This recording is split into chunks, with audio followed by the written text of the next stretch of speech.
Hey, hello again. I frequently ask people one question. It is about the method they use to achieve results. My question is not whether they achieve targets, that's different. My question is how they achieve those targets. I get some interesting answers. They're mostly things they're thinking up at that time instead of saying, I haven't thought about it. At other times, people talk about processes defined by corporate headquarters, but too often I feel they've not really bought into them. It's probably the biggest challenge in the world of business today. It's the clarity of knowing what to do and doing it. It's called execution. I want to talk about 4 things that are essential to creating a good execution model.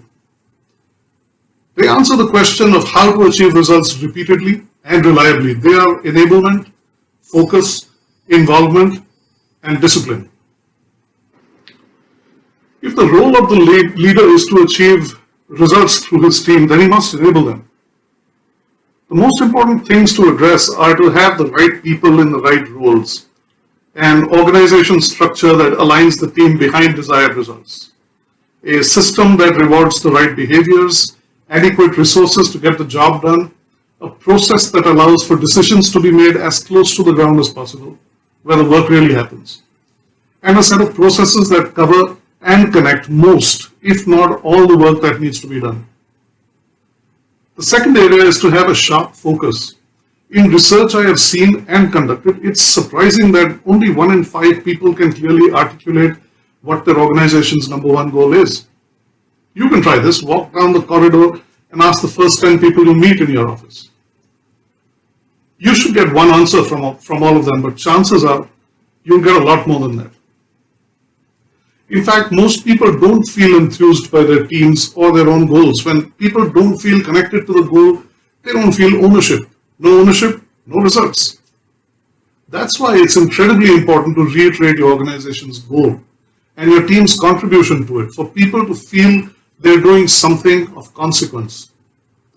Leaders should do this regularly. There's no such thing as over-communication. By far, the most difficult thing I have experienced when working with teams is the ability of individuals to break their goals into actions that can be performed repeatedly and that are good predictors of achieving the result.